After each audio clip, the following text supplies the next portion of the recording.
दोस्तों, कल कांग्रेस का गुजरात में अधिवेशन हुआ था। वैसे तो कोई भी पार्टी अपना अधिवेशन कहीं ना कहीं करती रहती है। बीजेपी अपना अधिवेशन वो नागपुर में करती है और कांग्रेस ने कल गुजरात के अहमदाबाद में किया था। तो ये कोई बड़ी बात नहीं है, लेकिन इसमें बड़ी बात दोस्तों ये है कि कल उस अधिवेशन में एक नियुक्ति हुई है और उस सिर्फ एक नियुक्ति से न सिर्फ पूरी कांग्रेस में हड़कंप मचा हुआ है, बल्कि पूरे प्रदेश में भी वो नियुक्ति चर्चा का विषय बनी हुई है। उस नियुक्ति को कोई तो ये कह रहा है कि ये हुड्डा युग की समाप्ति है, अर्थात कांग्रेस से हुड्डा की विदाई तय हो चुकी है इस एक नियुक्ति से। कुछ ये कह रहे हैं कि जो शैलजा गुट है ये उसकी जीत है। कुछ ये कह रहे हैं कि नहीं, ये सिर्फ एक मंत्री की छुट्टी करने के लिए नियुक्त की गई है। जो कि कद्दावर नेता समझा जाता है, दक्षिण हरियाणा का अपने आप को बड़ा नेता माना जाता है, उसकी छुट्टी करने का एक ये कदम है। अब दोस्तों, वास्तविकता क्या है कि क्या ये हुड्डा की विदाई है, भूपेंद्र हुड्डा को कांग्रेस से निकाला जा रहा है, या शैलजा गुट वास्तव में इतना पावरफुल हो चुका है कि आज वो हुड्डा गुट को सुपरसीड करके अपनी मर्जी के लोगों को नियुक्ति दिलवा सके, या मामला क्या है दोस्तों? आज हम इसी विषय पर चर्चा करेंगे। बस मैं दोस्तों आपसे एक गुजारिश करना चाहूंगा कि आप मेरे साथ बने रहिए। मैं अभी गया और अभी आया दोस्तों, तब तक आपसे निवेदन है कि आप मेरे इस चैनल को सब्सक्राइब करके बेल आइकन जरूर बताएं। मैं अभी गया और अभी आया दोस्तों।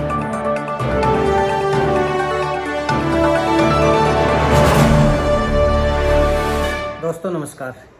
दोस्तों, मैं सतवीर सिंह अपने YouTube के भारत लिंक ग्लोबल चैनल पर आपका स्वागत करता हूं। दोस्तों, कोई भी पार्टी हो, चाहे वो बीजेपी हो या कांग्रेस हो, उसका जो अधिवेशन है वो टाइम टू टाइम कहीं ना कहीं होता रहता है। और इसलिए ये कल एक अहमदाबाद में जो कांग्रेस का अधिवेशन था वो भी हुआ, ये कोई बड़ी बात नहीं है। लेकिन इस अधिवेशन के अंदर दोस्तों एक नियुक्ति हुई। हालांकि वैसे तो जब से विधानसभा के चुनाव हुए हैं, कांग्रेस पार्टी के अंदर घमासान मचा हुआ है। कोई किसी को हटाने की कह रहा है, कोई किसी को हटाने की कह रहा है, कोई ये कह रहा है भूपेंद्र हुड्डा को जब तक नहीं निकाला जाएगा तब तक पार्टी का विकास संभव नहीं हो पाएगा। कोई ये कह रहा है कि कुमारी शैलजा और जो उसके साथी है वो पार्टी के साथ दगा कर रहे हैं और वो उनमें खींचतान वो बनी हुई है, और जब तक इस गुट को बाहर नहीं किया जाएगा तब तक इसमें कांग्रेस में एकता नहीं होगी। लेकिन खैर, जितने मुंह उतनी बातें दोस्तों, हम इस विषय के ऊपर नहीं जा रहे। लेकिन हमारी आज चर्चा का विषय ये नियुक्ति। तो ये एक नियुक्ति हुई है दोस्तों, और ये है ओबीसी सेल के चेयरमैन की नियुक्ति। और ये ओबीसी सेल के जो चेयरमैन थे वो हुआ करते गुड़गांव के जो अहिरवाल के नेता होते कैप्टन अजय सिंह यादव, जो 6 बार से रेवाड़ी से विधायक रहे हैं और जो पूर्व में कांग्रेस के सरकार में मंत्री भी रहे हैं, और एक काफी कद्दावर नेता माने जाते हैं वो अहिरवाल बेल्ट के।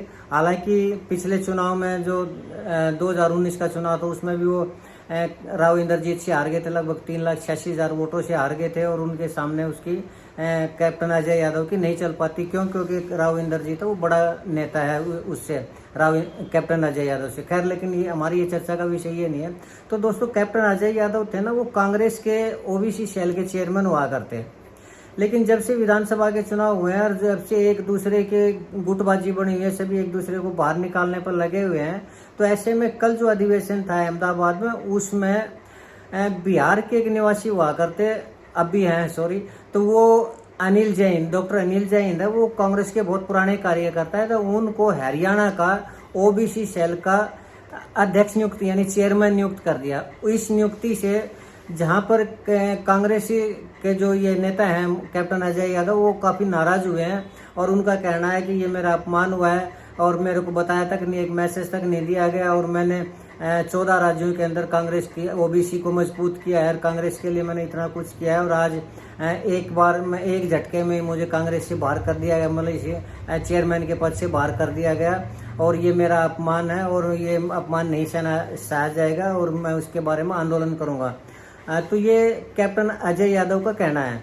अब लेकिन दोस्तों, कैप्टन अजय यादव की बात जहाँ तक करें तो पहली बात तो ये है कि मैं उनकी पहचान बताऊं कि वो लालू प्रसाद यादव के समधी हैं, जो बिहार के पूर्व मुख्यमंत्री राबड़ी देवी और लालू प्रसाद यादव उनके समधी भी हैं। उनका लड़का है चिरंजीव राव, वो उनका दामाद है। तो खैर, लेकिन कांग्रेस में वो लगभग 40 साल से काम कर रहे हैं और कांग्रेस के दक्षिण हरियाणा के एक जाने माने नेता है। लेकिन दिक्कत ये थी कि कई बार कैप्टन अजय यादव ने अपने बयानों से पार्टी के लिए भी जो स्थिति है ना वो थोड़ी वल्गर उत्पन्न की थी, और कई बार उनका मनमुटाव भी हुआ था, भूपेंद्र हुड्डा के साथ भी उनका मनमुटाव हुआ था और वो बगावत भी कर रहे थे। जब पिछली बार उनको टिकट नहीं मिला तो फिर बगावत करने के, पार्टी छोड़ने के उन्होंने कह दिया था, लेकिन पार्टी हाईकमान के कहने से वो मान गए थे।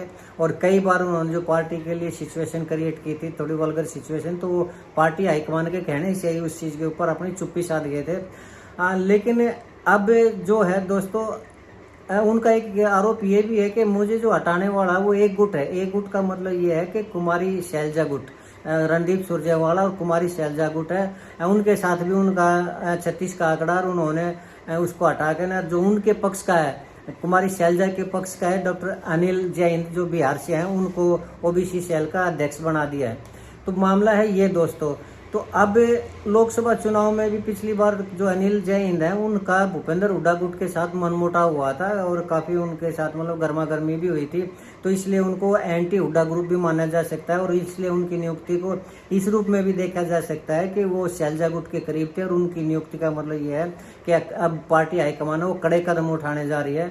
और इस मामले में भूपेंद्र हुड्डा का अगला नंबर हो सकता है भूपेंद्र हुड्डा का, कि हो सकता है भूपेंद्र हुड्डा की अब जो जितनी चला करती चौधर थी वो अब भूपेंद्र हुड्डा की नहीं रहेगी और शैलजा गुट वो हावी होकर, और पहली नियुक्ति उन्होंने ये करवाई है डॉक्टर अनिल जैन की। तो सबसे पहले दोस्तों, अगर हम इसी के ऊपर चर्चा करें कि क्या ये हुड्डा गुट की विदाई है, तो मुझे नहीं लगता है कि किसी भी रूप में ये हुड्डा गुट की विदाई होगी। क्योंकि विपक्ष ये कह रहा है कि आज ओबीसी सेल का हरियाणा का चेयरमैन बदला है, तो कल को हरियाणा का जो अध्यक्ष है वो भी कुमारी शैलजा गुट का लगेगा और जो सीएलपी का लीडर है वो भी उसी गुट से नियुक्त किया जाएगा। लेकिन ये सारी बातें दोस्तों मुझे महज अफवाह लग रही है, इससे ज़्यादा कुछ भी नहीं लग रही। क्यों? क्योंकि आज के दिन, मैंने पहले भी अपने वीडियो में बार बार कहा है कि भूपेंद्र हुड्डा से ज़्यादा कद्दावर आदमी कांग्रेस के अंदर इस टाइम नहीं है कोई भी। और अब ये जो टिकट का वितरण हुआ था, इसमें अगर जीते हुए की बात करें, 38 सीटें जो आई है वो भी भूपेंद्र हुड्डा के प्रयास से आई थी। और अगर आज सीएलपी लीडर की बात आती तो कम से कम 30 से 32 ऐसे विधायक हैं जो भूपेंद्र हुड्डा के पक्ष में हैं। और सीएलपी लीडर की जब नियुक्ति की बात आएगी तो वो 30 से 32 विधायक हर हालत में भूपेंद्र हुड्डा का साथ देंगे। तो मुझे ऐसा बिल्कुल भी नहीं लगता कि सीएलपी लीडर भूपेंद्र हुड्डा को या किसी अन्य व्यक्ति को उसके गुट से ना बनाया जाए। अब पिछली बार चर्चा चली थी दोस्तों कि डॉक्टर रघुवीर कादड़ जी हैं, उनको सीएलपी लीडर यानी नेता प्रतिपक्ष बनाया जाना था, उनकी नियुक्ति की चर्चा चल रही थी। तो डॉक्टर रघुवीर कादड़ जी के बारे में मैं बताऊं कि वो पहली बात तो ये भूपेंद्र हुड्डा गुट के हैं, तो अगर उनको भी बनाया जाता है तो ये भूपेंद्र हुड्डा की विदाई नहीं होगी बल्कि उनको और मजबूत करने का काम होगा। क्यों? क्योंकि रघुवीर कादड़ जी शुरू से ही उनके साथ रहे हैं और कई ऐसे चुनाव हैं जो भूपेंद्र हुड्डा के सहयोग से डॉक्टर रघुवीर कादड़ ने जीते। और वैसे भी रघुवीर कादड़ जी सीनियर लीडर हैं, लगभग 35-40 साल से 50 साल से वो कांग्रेस से जुड़े हुए हैं और कांग्रेस के लिए कार्य कर रहे हैं और काफ़ी जेंटल आदमी है। और उनकी नियुक्ति अगर होती भी है तो मुझे नहीं लगता कि शैलजा गुट को भी इसमें किसी तरह की कोई आपत्ति होगी। क्यों? क्योंकि वो एक सम्मानित व्यक्ति है। हाँ, ये मैं ज़रूर मानता हूँ कि वो शैलजा गुट से नहीं है, वो भूपेंद्र हुड्डा गुट से है। तो इसलिए इस मामले में हुड्डा गुट की विदाई मैं नहीं मानता कि इससे छोटी सी उससे नियुक्ति से, ओबीसी सेल के चेयरमैन की नियुक्ति से हुड्डा गुट की विदाई किसी तरह की हो जाएगी। दूसरा, अगर मान लीजिए शैलजा गुट अगर हावी भी होता है और भूपेंद्र हुड्डा गुट की विदाई भी कर देता है, भूपेंद्र हुड्डा को पार्टी से बाहर भी कर देता है, तो सबसे पहली बात तो अभी इलेक्शन के अंदर है दोस्तों 4 साढ़े 4 साल पहले ये कदम उठाना कांग्रेस के लिए मुझे नहीं लगता कि कोई उचित फैसला होगा। क्यों? तो इस तरह के अगर कदम उठाए जाते हैं, किसको पार्टी से बाहर करना है, किसके ऊपर ज़्यादा जिम्मेदारी देनी है, किसके कहने से टिकट ज़्यादा बंटवारा करना है टिकटों का, किस विधायक को टिकट देनी है, किस विधायक का टिकट काटना, ये इलेक्शन के नज़दीक की बात है। तो 4 साल तक तो मुझे नहीं लगता कि इस तरह का कोई कदम कांग्रेस पार्टी हाईकमान या राहुल गांधी या खड़गे जी हैं वो इस तरह का कोई कदम उठाएंगे और रिस्क लेंगे। तो ये बातें जो मुझे लगता है कि सिर्फ बैलेंस बनाने वाली बात है। क्यों? क्योंकि शैलजा गुट है जो हालांकि इतना ज़्यादा पावरफुल है, लेकिन फिर भी शैलजा की जो पकड़ है थोड़ी बहुत ओबीसी के अंदर तो है ही है, उसको ओबीसी का नेता तो माना ही जाता है और कुछ % है वोटों के ऊपर उनका थोड़ा प्रभाव भी है। चाहे वो सिरसा हो या अम्बाड़ा हो, कुछ हद तक, ज़्यादा तो नहीं है लेकिन मैं मानता हूँ कि कुछ हद तक उसका प्रभाव है। और रणदीप सुरजेवाला की जहाँ तक बात है कि रणदीप सुरजेवाला ठीक है, वो अपना खुद का चुनाव भी नहीं जीत पाए और अब की बार विधानसभा में भी वो अपने लड़के की सीट तक ही सीमित रह गए थे, लेकिन फिर भी कुछ थोड़ा बहुत अपने क्षेत्र में तो उनका प्रभाव है ही। और ऐसे में कांग्रेस भी तो ये चाहेगी कि ये जो बागी नेता हैं या ये जो असंतुष्ट नेता हैं इनको भी पार्टी से ना निकाला जाए और किसी तरह इनका समझौता करवाया जाए और इनको खुश किया जाए। तो उसको खुश करने का एक ही तरीका है कि उनके आदमी को भी कोई इम्पोर्टेंट जो है पद वो दिया जाए। तो यही सोच के पार्टी हाईकमान ने यानी खड़के, मल्लिकार्जुन खड़गे ने और राहुल गांधी ने कहा कि एक इनका बना दिया जाता है चेयरमैन। उसके बाद अगर जो कांग्रेस का अध्यक्ष है वो किसी और को बना दिया जाए, हुड्डा गुट को बना दिया जाएगा, या फिर CLP लीडर है उसको या तो रघुवीर कादयान को। हालांकि मुझे नहीं लगता कि डॉक्टर रघुवीर कादयान को बनाया जाएगा, लेकिन फिर भी बनाया भी जाता है तो कोई बुरी बात भी नहीं है। लेकिन हो सकता है, मुझे ऐसा लगता है कि भूपेंद्र हुड्डा ही CLP के लीडर होंगे, नहीं तो इस मामले को अगर ठंडे बस्ते में भी डाल दिया जाता है CLP लीडर को तो भी automatically Bhupendra Hooda CLP leader रहेंगे ही रहेंगे और उनको जो कैबिनेट मंत्री का दर्जा वो मिलेगा। और भूपेंद्र हुड्डा इस पद को मेरे हिसाब से जाने भी नहीं देंगे अपने हाथ से, चाहे उनको अलग, अगर उनके हाथ से इस तरह का पद जाता है, इंपॉर्टेंट पद जाता है, तो उसको चाहे पार्टी छोड़नी पड़े, आगे चल के ना पार्टी छोड़ के अपनी पार्टी बनाए, चाहे उनको BJP का सहयोग करना पड़े, लेकिन वो कम से कम कांग्रेस में तो मुझे लगता है कि वो नहीं रहेंगे।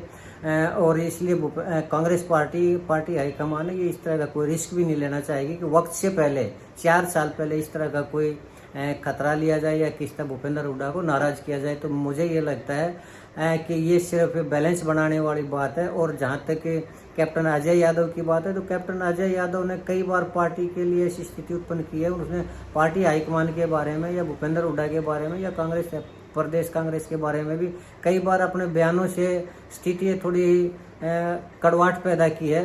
तो इसलिए मुझे लगता है कि ये कैप्टन अजय यादव की छुट्टी करने का और बैलेंस बनाने का ही एक वो था, कदम था। इससे ज़्यादा और कोई कदम मुझे इसमें नहीं दिखाई दे रहा। और ये कहना है कि भूपेंद्र हुड्डा गुट की विदाई हो चुकी है या भूपेंद्र हुड्डा को कांग्रेस से निकाला जा रहा है, ये अनुचित बातें हैं मेरे हिसाब से जहाँ तक है, और इन बातों में कोई दम नहीं है।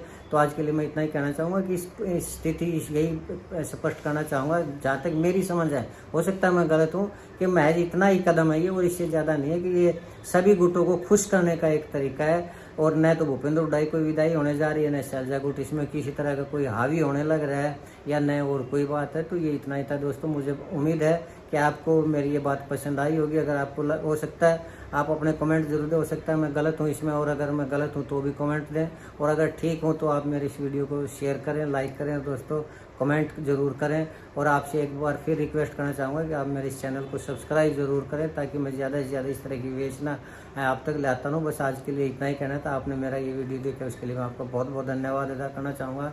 नमस्कार, जय हिंद, जय भारत।